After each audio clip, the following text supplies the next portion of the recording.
time for another episode of AEW Unrestricted. And it's where Aubrey and I get to sit down and have a damn good time.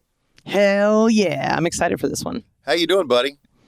I'm okay. I'm currently in Orlando on day 10 of a 12-day loop. Right. This pay-per-view loop is quite long, but super exciting. We're getting to go to new places. We're traveling again.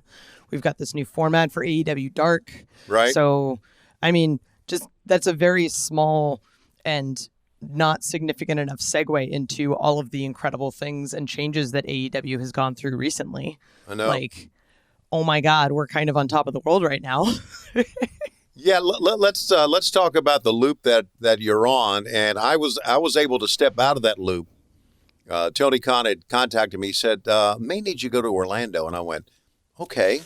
No, that's fine. At my age, right? Yeah. Just travel.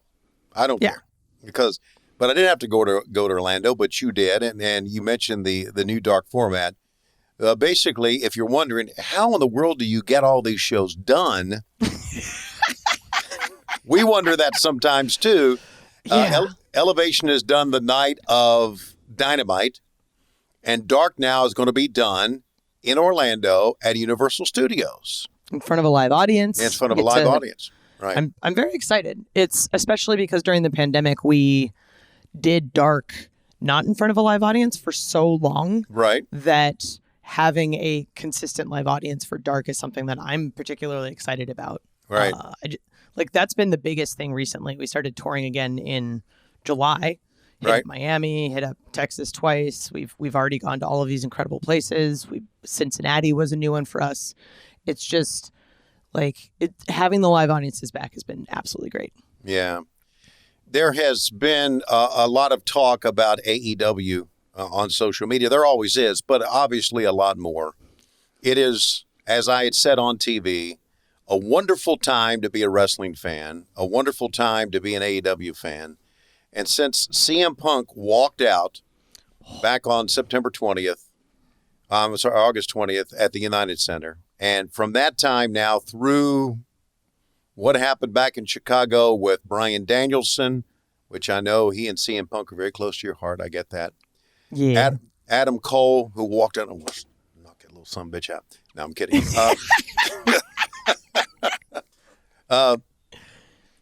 It has been quite a ride for us. And Aubrey, Yes.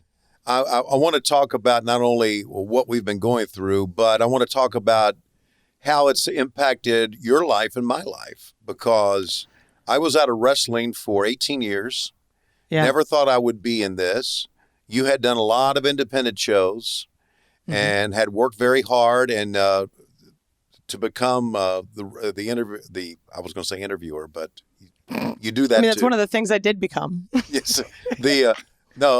Working very hard to become the referee that you've become. So if we look back on our careers, if we think about August and September of 2021, it's kind of surreal, isn't it? It is. I often don't like using the word historic when we talk about things in wrestling because I feel like it's overused a lot. Boy, is it ever. In this instance, I feel like it is the most appropriate use for it. Sure. I was having breakfast with Jerry Lynn the other day, and he had said something along that I absolutely agreed with, that when people are looking back in time in the history of wrestling, they're going to remember this time as a major point in wrestling. Yeah. And that's fascinating to think about, that we get to be a part of that. Right. That All Out 2021 will be talked about forever. Right. And I don't think that's an hyperbole. I think that's absolutely true. I think, one, it was an incredible show, but two, I think it definitely turned the tide a little bit. Sure. It did turn the tide. And not that there is, obviously there is AEW and WWE and all the independent promotions obviously are vying for viewership. Yes. And there's no question. But I've often felt that you have to worry about your own product and not worry about anybody else. And I think that's what we're doing right here. We're concentrating on us, and we're not trying to outbook them. We're just doing our own thing. Obviously, you keep an eye on what's going on, but it is an historic time. Now, CM Punk walking out will be an unforgettable night. Couple of behind-the-scenes things. Tony Khan, true to his word, never used the word CM Punk at all to anybody. During the meeting, he called him our special guest. Yep. Backstage, CM Punk's room, it just said special guest on it. The sign said special guest.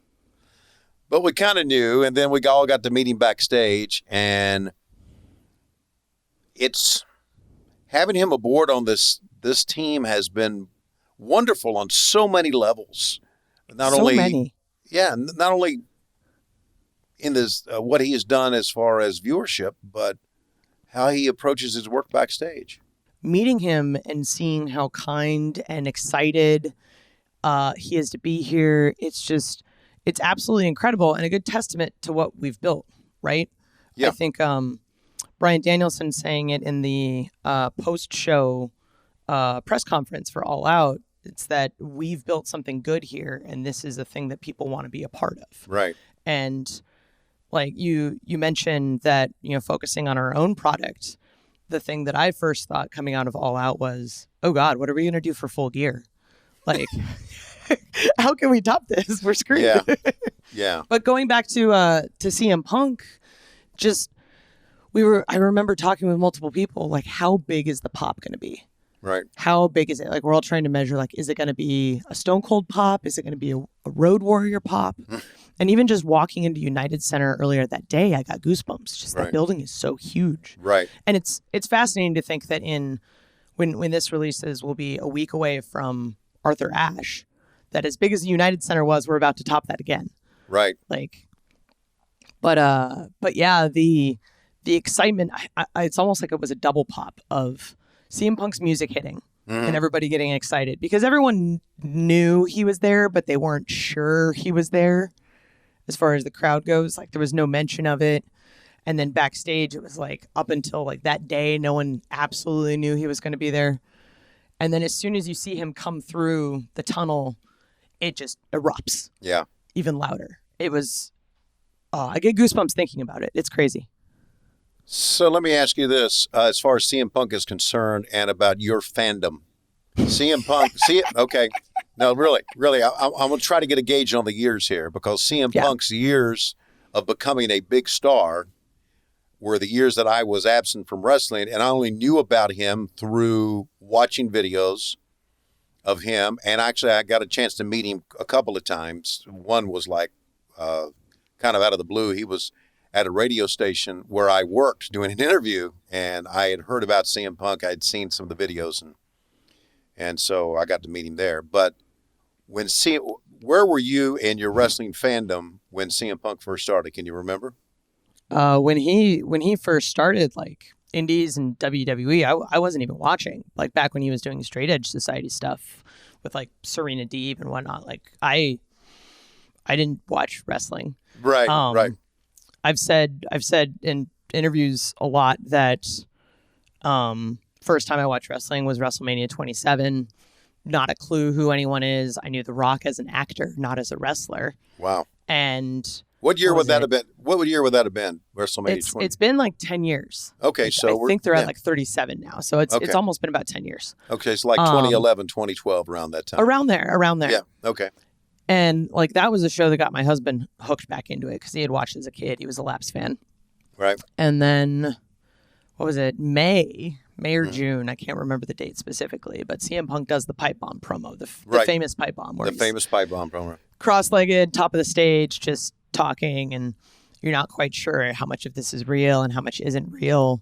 Mm-hmm. And that was the moment for me where I'm like, wrestling is cool because wrestling is now a performance art to me. Wrestling is storytelling. Wrestling is characters being people being characters, but also being themselves, but putting their bodies in the line to tell a story, much like I knew from dance. So all of a sudden, like I was hooked. Right. So I remember walking around backstage at the United Center, and Daryl, one of the guys on our production team who does our live shots, comes up to me and goes, "He's here," and I'm just like, "Oh God," because like Daryl knew, right? And I'm sitting there. I actually drank a Pepsi that day in catering just because I was like hoping. I was like, I'm gonna put good karma in the universe. I'm not, because I never drink Pepsi. And then like I saw him walking around the back, and I saw like the back of his head first, and I'm like, oh god, oh god, oh god. And I've never like panicked meeting someone. I don't know if you have. Like I don't know. Like to me, everyone is just like, oh, they're a person who happens to be someone on TV. Right. But to me, this is like the celebrity. And I was talking to Punk a little bit about it after, and I told him like, you were the reason I got into wrestling. And he's like, oh, wait, you're serious? I'm like, yeah. I am. Like, no shit, dude. Like, legit. And I explained the whole thing. He's like, oh, normally I apologize, but I guess for you it worked out real well. I'm like, yeah, it did. But I told him, like, dude, there's a lot of young people here that grew up watching you. Sure. And he's like, he said that was like the thing that was like just something he hadn't really thought about. And it's insane that he's come here and he's helping put our younger talent over. Mm-hmm. Like, it's well known at this point, like we're building Darby Allin, Jungle Boy, Sammy Guevara, MJF, like all these guys as future stars. Sure. And to have someone come in like CM Punk and just immediately put over Darby the way that he did is just absolutely incredible. And I'm incredibly grateful, because something like that is just going to help build our company's success. Right. So yeah, it was a match between Punk and Darby, but it was a match for all of us. Right. Yeah. Very well said. Now you said a line here that I want to. I know there's a lot of trolls on here, as they are on social media. They're going to say CM Punk put Darby over. No, he didn't. CM Punk beat Darby. It's not about wins or it's not about wins or losses, you freaking dumbasses. Okay? Yeah. All right? It's not. It's about making stars, and CM Punk made Darby an even bigger star, elevated Darby's career that night. Absolutely. And what she's talking about, and I wholeheartedly agree that these guys are these veterans and known stars coming in, working with our younger talent is making everybody better. It's not wins or losses anymore. It's exactly. Not. And if you think it is, we saw Sting doing the same thing. Like, he came in immediately, started associating himself with Darby. Yeah. And the running joke is that he's Darby's dad. But it's it's, I mean, that's intentional, right? Yeah, sure. That's building Darby as a legitimate future contender. All right. One other thing, when I found out, and I found out very, very, listen, I didn't know that Adam Cole and Bryan Danielson were really actually coming to us until that day. Didn't know that. Mm-hmm. Didn't see them. Okay. Same. But I remember when I found out that day that, by the way, he's going to be here. Bryan Danielson, yes, is going to be here. The first thing I thought of was you. I did. You're the first person I thought of, because I knew how big a fan you were of his.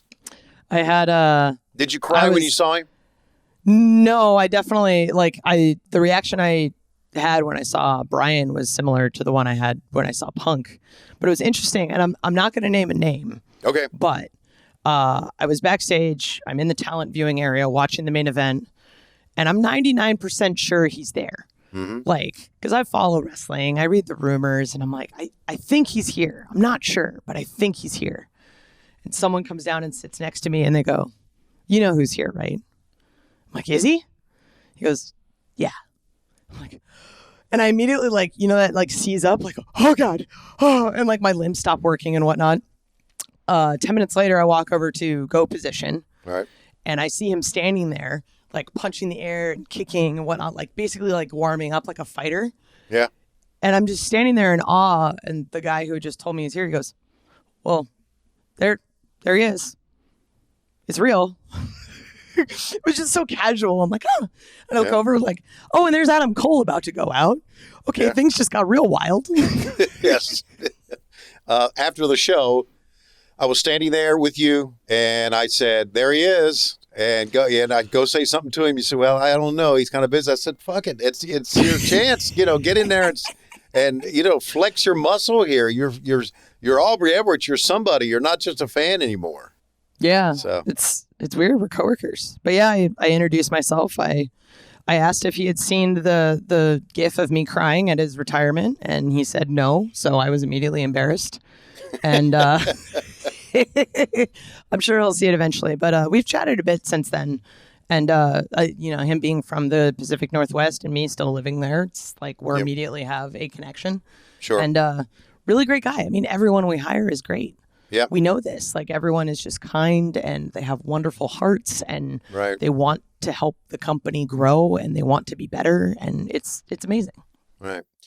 Well, Bryan Danielson was not, and of course, CM Punk, not the only stars that we brought in. We're going to talk next about some other stars and how we found out about them and how the Forbidden Door has kind of changed wrestling.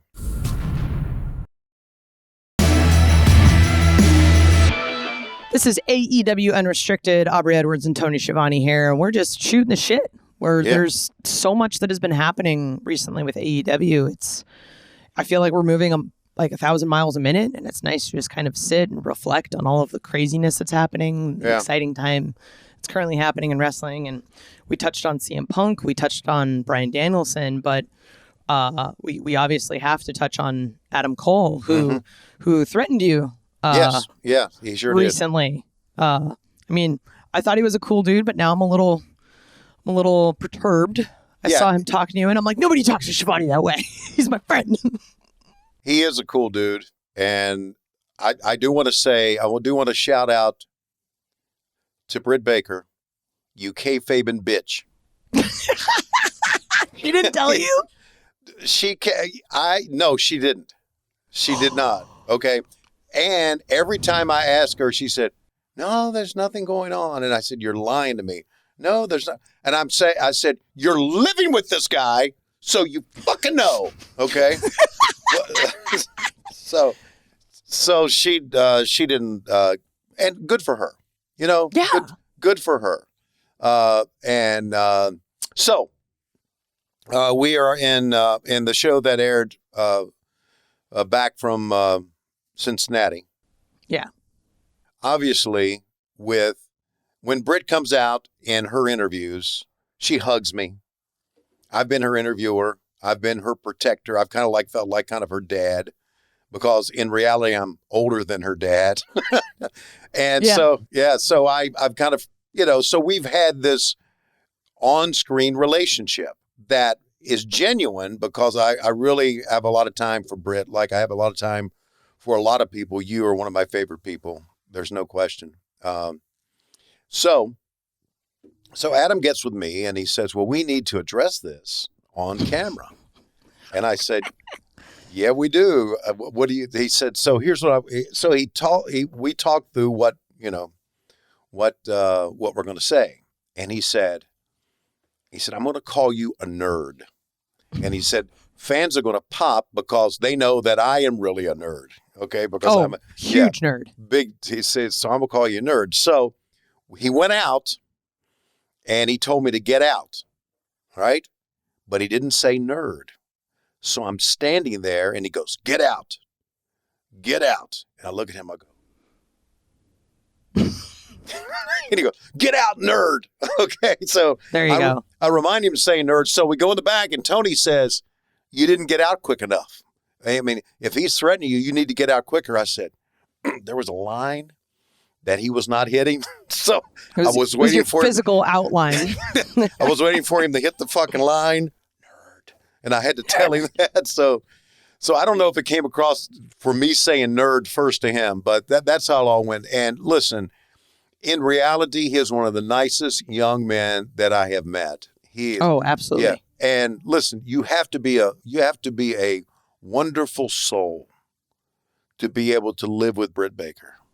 I imagine that to be true. Yes. So there you go. And I'm so glad, because I know the kid can really work. I know he can give us a great match. And that's what it's all about. That's what it's all about. We talk about a lot. It's about what happens in the ring. When fans walk away from a pay-per-view or a television show, we want them to think, that's a hell of a match we just saw. Not all matches are going to be great, guys. They're not. And we love for every match to be great. But more than not, you're going to have great matches. And that's what I think Adam Cole's going to bring to us. Definitely. Fucking nerd. Yeah. I was so they had to hold me backstage. I wanted to come out and punch him in the face. I was like, you don't talk to my friend that way. How dare you? You have a Twitch channel, you nerd. What the hell? We had talked a little bit about in our last segment, the Forbidden Door. Yeah. Which I don't think anyone had ever really thought was going to happen, but winter is coming.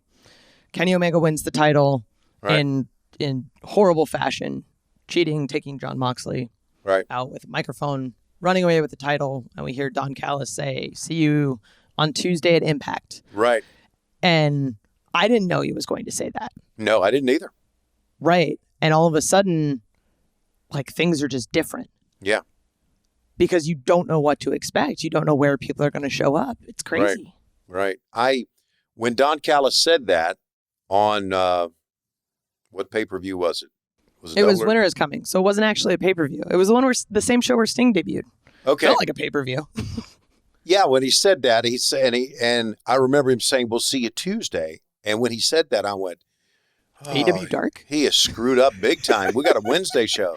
And then he said Impact, and I went, oh my God. And the first thing I thought of was this.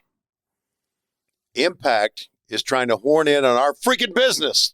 Okay, right. Screw those guys. Yeah, screw those guys. Really, I was really concerned about it. I talked to Tony about it. But Tony and I went to Nashville a number of times, did a number of things, and it all kind of has worked out with not only Impact, but the NWA. Obviously, we have had the NWA Women's Champion on. And, of course, what the internet fans, the big-time wrestling fans, love is when guys from New Japan Pro Wrestling come walking in.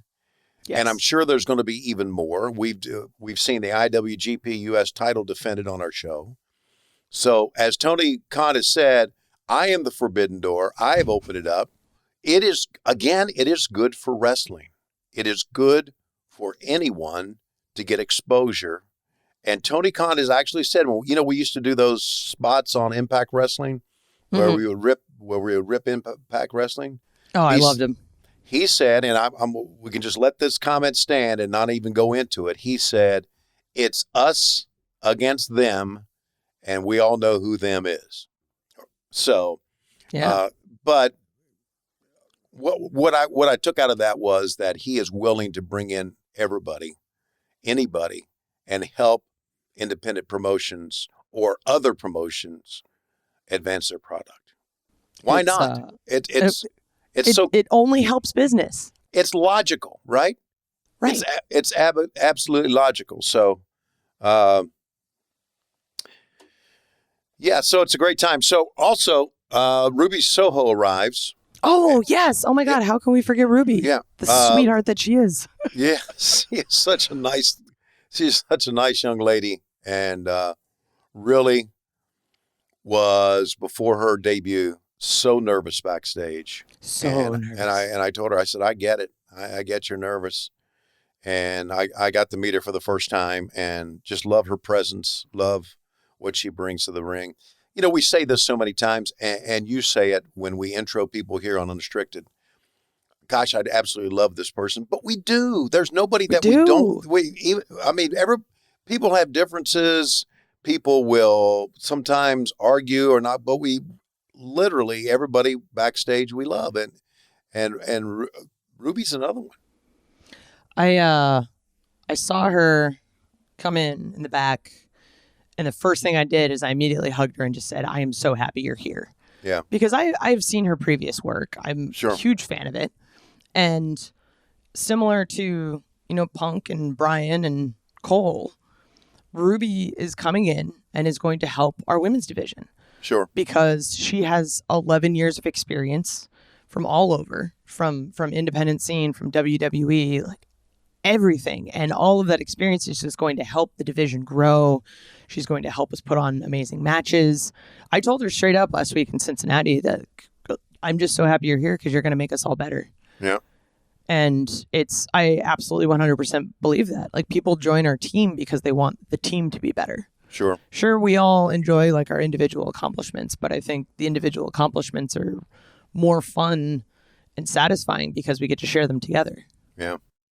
I want the women's division to get better. I've always wanted that because I know that a lot of the success in pro wrestling that the WWE has had has been that they have strengthened their women's division. And I want to see them get better. And I think Ruby is only going to make us better. And hopefully we brought Thunder Rosa in from the NWA. She is now with us full time. And yes, we are getting homegrown talent like Jade and Layla Hirsch and Red Velvet. And I know I'm going to miss some. Ty Conte, obviously, and Anna Jay's back. So, I wanna also call out Serena Deeb, who she's been injured for a bit, but in that time, she's been filling a very pivotal backstage role. She's been one of our coaching staff, and has a wealth of experience and knowledge. And it's the fact that we recognize that with people, and it's not just, oh, you're injured, cool, see you in a few months when you're back, but oh, you're injured. How else can we better utilize you? How can you help the team? It's the immediate, and it's great because she's such a nice, warm personality, and having her around is just absolutely wonderful. But yeah, oh man, I'm like getting butterflies like talking about it just because like work is already awesome, but it's especially awesome right now. Yeah, that's in life. That's what you want. You want work to be awesome. You want to enjoy what you're doing, and we certainly do that. Okay, so I've been talking about all the women in AEW. Now, during this past big weekend that we had, Big Week in Chicago, we had an AEW Heels event. Yes. So I want you to talk about that and talk about heels because we don't talk about it enough.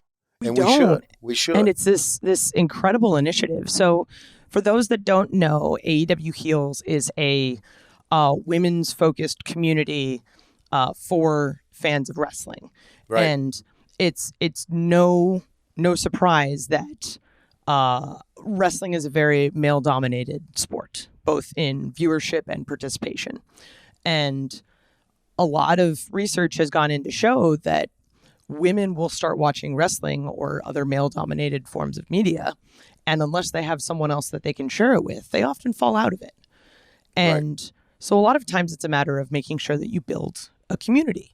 And as, you know, myself and what I believe in, I feel like women need to help build each other up, and we're all one team, and that's just not the talent and the roster, but that's everyone who watches wrestling as well. So Brandy came to us way back when and said she had this idea for AEW Heels, which was an online group. People could buy a membership and they'd have access to all this exclusive stuff. And when you think about all the stuff that we offer people, it is an absolute steal. There's once a month Zoom meetings where we'll bring in experts in the field of fitness, mental health, project management. We'll have tutorials. We'll have Sandra give us a sewing tutorial. We'll have our makeup team do different looks. We'll interview talent. We'll interview people in the community. And all of this sort of culminated into our first live meetup. And that was All Out Weekend, Saturday night at the arena. And if you were a Heels member, you got to attend. And it was like a little cocktail mixer, very casual. I dressed up because all my friends are married and I don't have an excuse to wear a dress anymore.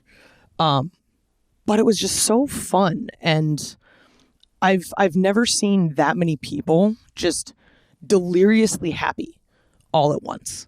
And a lot of times you get people in the community who are very like introverted and quiet and they keep to themselves. And everyone was just smiles on their faces, hugging everyone, just so excited. And outside of the actual show, it was my favorite part of the pay-per-view weekend. It was and I just felt my heart was so full. Even Sam, who's head of Atlas Security, had said, because he was working security for the event, he's like, this is absolutely incredible. Yeah. And it was so wonderful. And we're going to do it every pay-per-view now. Good. And I'm just like, this is going to be the thing that I look forward to every pay-per-view. Good. I would love to come address the ladies and talk to them, sometimes because I know how important it is. And I have, of course, a Patreon channel of my own, and we do the same thing. And we build a community and we build friendships. And that's what because you were a wrestling fan, I was a wrestling fan, and now we're on this side of the camera, but we don't forget the people on the other side of the camera because we are just like them. We're all the same. Exactly. By the way, the website is All Elite Heels, alleliteheels.com if you want to learn more about heels. Of course, we're talking about heels as in high heels. High heels. Not heels as in Adam Cole. It's a double entendre, if you will. Okay. Listen, we're going to talk about the Fan Fest. We're going to talk about Dynamite coming up. We're going to talk about a whole lot more. And we're going to talk about how beautiful Aubrey Edwards was during the day at the pay-per-view because she knocked him dead backstage. Oh, man. When we continue on AEW Unrestricted.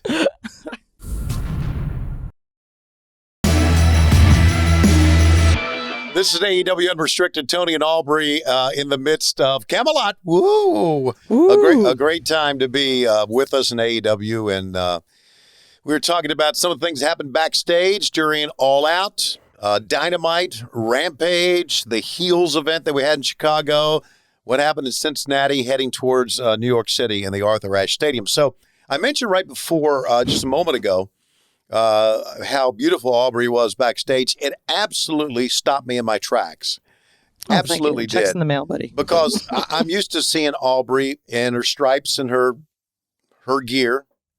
And so I'm walking by the whiteboard where you write all the names of the orders of the matches.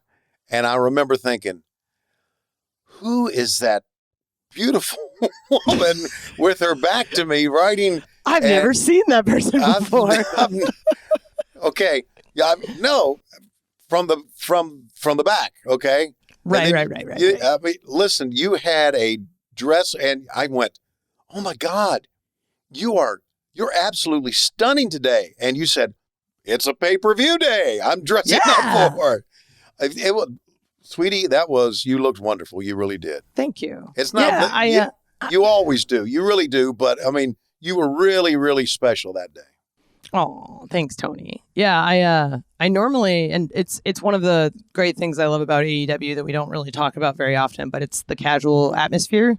It's the people show up to work wearing whatever they want. Like Ethan Page and Scorpio Sky, Men of the Year, dress like their characters on TV. They dress like that when they show up to work every day. There's some people that legit wear suits whenever they show up. There's some people that come dressed in workout wear.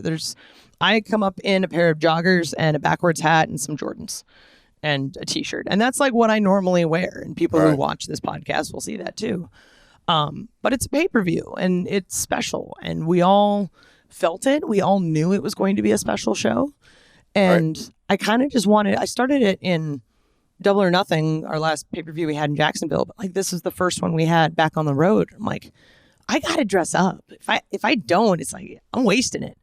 And I found this real awesome dress that was 70% off. So how could I not? Yeah. and I got to wear it, and it was great. Well, some of the best dresses you find are at a discount. They are. I mean, God bless TJ Maxx and Marshalls and all those places. Believe you me. So since we're talking about the beautiful Aubrey Edwards, who, by the way, legitimately one of my real good friends. We say that so much, but she will just text me out of the blue about how much she loves me, and it just brightens my day. It really does. Because it's true. Yeah. I mean, you invited me on this podcast, and since then, we have become lifelong friends. Right. And like I got to meet one of your daughters and your granddaughters at the pay-per-view this weekend. Right. And they were both so proud of you. Yeah. And being able to talk to them about how proud they were of their dad and their granddad. And I got to say how great you are to them. Like it was just this wonderful moment. Yeah. I'm going to put you over now since you put me over in the dress. It was like such a wonderful man, not only when he's not at work, but when he is at work. And I mean, you're one of the people that make AEW what it is, Tony. Yeah, well, That means a lot, Aubrey. It really does. And I really appreciate all of that. There's so many great things about you. And one of the things about your nails. How has this become a podcast about me? Like, okay. I'm just kidding. No, we do want to talk about this. I want to talk about your nails. Love seeing your nails on social, and talk about the show day nails. Showing the show.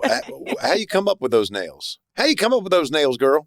How do you come up with those nails, girl? So it's actually something I've been doing since my very first wrestling show that I ever did on the indies. And I started doing the hashtag show day nails. It's one of those like gimmicks I've been trying to get over for a long time, and it hasn't quite hit, but it's starting to. Right. But one of the things that was really important to me when I started reffing, kind of going back to the whole, wrestling as a male-dominated sport, is for me at the time, there weren't a lot of women in a referee role. They just were, there was very few and far between. There's some regions where there weren't any. And I wanted to immediately approach the role very differently and still the same, still keep it very professional and keep the stripes and everything. I still wanted it to feel like I was an official in a wrestling match, but right. I wanted to do what I could to add a feminine flair to it, because that's the reality of it, right? I can't just say, well, I'm a person filling a man's role. I'm a woman in what is a woman's role. It's a role that is both. It's for all genders. Sure. And so I started doing this nails thing, and I've never painted my nails, very rarely. But before, this was really the start of it. And when I was on the indies, I started doing things like whatever the color of the poster was for that event, because I would do the same cities very often. Right. And once we got on the road, I started getting that cheap pop. Hey, let me see what local sports teams we have. Mm-hmm. So whatever local colleges or baseball teams or basketball. I did when we were in Chicago. I did the Chicago Sky, their women's basketball team. Right, the WNBA team. Right, because I'm there for 3 days, so I can't just do the same nails over and over again. Right.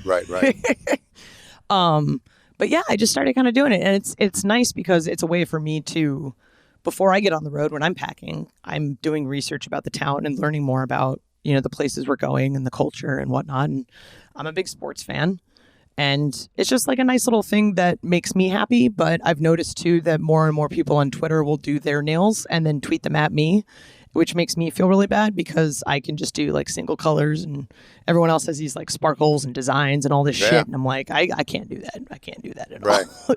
There's actually a Twitter account called Ref Aubrey Nails that just changes the profile pic every week to whatever my nails were. Oh, it's actually, it's a fantastic account. We've talked a couple of times. But yeah, there's also the MJF scarf account. There's the Orange Cassidy thumb account. Everyone's got these little gimmick accounts. But yeah, there's a bug account for this Chihuahua here too. Oh, I believe it. I believe it. Yeah. But yeah, it's just one of those little things that you just do in wrestling to make yourself pop, and you never know what people are going to attach themselves to and what they're going to enjoy out of it. So okay, it was real hard when we were in Jacksonville for 16 months because I was digging to the bottom of the barrel trying to come up with ideas. Yeah, I want to say something about the Fan Fest here. We had another Fan Fest, which I'm thinking that's going to be a regular occurrence. I hope so. I don't know. I'll let you know right now that we're going to have a Fan Fest at every pay-per-view that we do, because we do kind of quarterly pay-per-views. So I don't know if we're going to have one at Full Gear. I don't know if we're going to have one at what's the one at Revolution? Revolution. Thank you, honey. I knew I could count on you. Or one at Double or Nothing. I don't know. But the Fan Fests have become very, very good. And it's just a good time because, it's been rough. You talked about heels. It's been rough with the pandemic, and we're all trying to get back together as best we can. I'm not here telling you that you should get vaccinated. I can tell you I did. And I did. Yeah.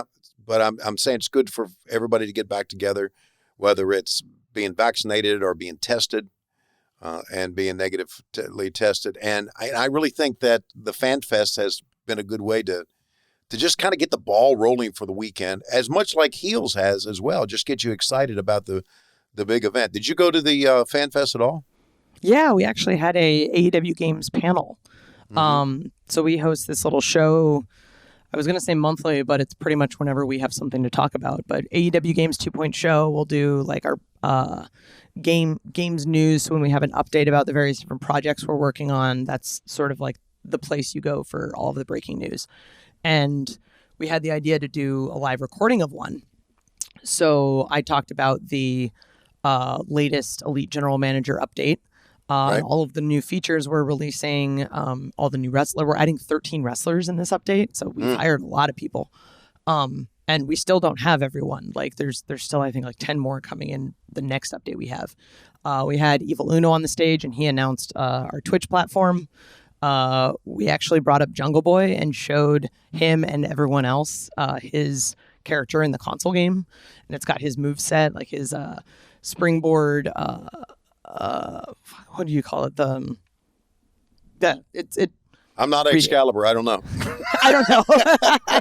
It has his moveset. It's got his snare trap. It's got his taunt. It's got his bounce off the ropes lariat. It's got all of them. Like it's so good. And we were supposed to do a podcast, but someone is releasing a comic book and had to go and promote that. And I'm very proud of you. And I was ultimately very thankful because I needed time to prepare for my games panel. Yeah, so right. For those that were hoping for another live episode of Unrestricted, I'm blaming Tony Schiavone for double booking himself. But ultimately know that it was, I don't feel bad in the slightest that we didn't get to do it. We are coming up on the second anniversary of Dynamite. Can you believe it? In October, God. We'll be have Dynamite for 2 years.